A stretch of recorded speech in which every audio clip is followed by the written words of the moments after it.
નવી રેસીપી જોવા માટે જેનુસ કિચનને સબસ્ક્રાઇબ કરો અને બાજુમાં આપેલ બેલ આઇકોનને જરૂરથી દબાવો.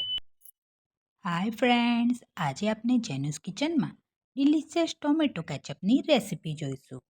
ફ્રેન્ડ્સ, આ વિન્ટરની સિઝનમાં ટમેટા પણ ફ્રેશ અને સસ્તા મળે છે, તો તમે આ રેસીપી એકવાર જરૂરથી ટ્રાય કરજો. અને એમ પણ માર્કેટમાં મળતા કેચઅપ કરતાં તો આપનો હોમમેડ કેચઅપ વધારે હેલ્ધી અને ટેસ્ટી બનશે, કારણ કે માર્કેટના કેચઅપમાં તો ટમેટાં ઓછા અને કેમિકલ્સ વધારે હોય છે, જે આપની હેલ્થને નુકસાન કરે છે. તો ચાલો ડિલિશિયસ અને હેલ્ધી હોમમેડ ટોમેટો કેચઅપની રેસીપી શરૂ કરીએ. આ કેચઅપ બનાવવા માટે જોઈશે ટમેટા 1 કિલો, કાંદો 1 નંગ, આદુ 1 ઇંચનો ટુકડો, લસણ 5 થી 6 નંગ કળી, ખાંડ 1 કપ, તજ પાવડર 1 ચપટી, મીઠું સ્વાદ અનુસાર, મરી પાવડર અડધી નાની ચમચી, કાશ્મીરી લાલ મરચું 2 નાની ચમચી અને સૌથી છેલ્લે પ્રિઝર્વેટિવ તરીકે વિનેગર 3 નાની ચમચી. સૌથી પહેલાં મેં અહીં ટામેટાને વોશ કરીને તેના નાના નાના પીસીસ કરી લીધા છે.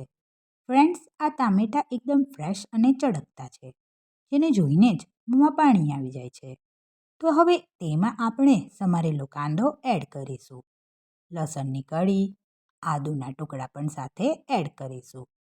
હવે આ મિક્સરની આપણે ગ્રેવી તૈયાર કરી લઈશું. મેં અહીં તેને મિક્સર ગ્રાઇન્ડરમાં ગ્રાઇન્ડ કરીને લીધી છે. ત્યાર પછી એક બાઉલમાં આ ગ્રેવીને એક મોટી ગરણીની મદદથી આ રીતે સાવધાનીથી ગાળી લઈશું. મેં અહીં ગ્રેવીને ચમચીની મદદથી ગરણીમાં ગાળી લીધી છે, જેથી તેમાં ટામેટાના મોટા ટુકડા ન રહી જાય. આ ગાળીને રેડી કરેલી ટામેટાની ગ્રેવીને એક પેનમાં 15 મિનિટ સુધી હાઈ ફ્લેમ ઉપર બોઇલ કરીશું. ફ્રેન્ડ્સ, અહીં ધ્યાન રાખજો કે ગ્રેવીને સતત હલાવતા રહેવું પડશે. અહીં આપણી ગ્રેવી 15 મિનિટ પછી બિલકુલ રેડી થઈ ગઈ છે. હવે તેમાં ખાંડ, લાલ મરચું પાવડર, તજ પાવડર, મરી પાવડર, મીઠું નાખીને તેને બરાબર રીતે મિક્સ કરી લઈશું. હવે તેમાં પ્રિઝર્વેટિવ તરીકે વિનેગર એડ કરી દઈશું. હવે આને બરાબર રીતે સારી રીતે ફરીથી મિક્સ કરી દો. હવે આ મિશ્રણને ફરીથી હાઈ ફ્લેમ ઉપર 15 મિનિટ માટે સતત હલાવતા રહીને કૂક કરી લઈશું. ફ્રેન્ડ્સ, આ હોમમેડ ટમેટો કેચઅપ નાના બાળકોથી લઈને વડીલો સુધી સૌને ખૂબ જ ભાવશે. તમે પણ આંગળા ચાટતા રહી જશો. ફ્રેન્ડ્સ, મારી ચેનલ પર નવા હોવ તો પ્લીઝ મારી ચેનલને સબસ્ક્રાઈબ કરી દો. તો તમારા એક બટન પ્રેસ કરવાથી સાચું કહું તો મને નવા કુકિંગ વિડીયોઝ બનાવવાની ઇન્સ્પિરેશન મળે છે. So please subscribe my channel. તો ચાલો રેસીપી કન્ટિન્યુ કરીએ. 15 મિનિટ પછી આપણો ટોમેટો કેચઅપ ઓલમોસ્ટ રેડી થઈ ગયો છે. તેને સ્મૂથ ટેક્સચર આપવા માટે ટોમેટો સોસને રૂમ ટેમ્પરેચર પર ઠંડો કરી લઈશું. ઠંડો થયા પછી તેને ફરીથી મિક્સર ગ્રાઇન્ડરમાં ગ્રાઇન્ડ કરી લઈશું. ત્યારબાદ તેને ફરીથી ગળણી વડે સારી રીતે ગાળી લઈશું.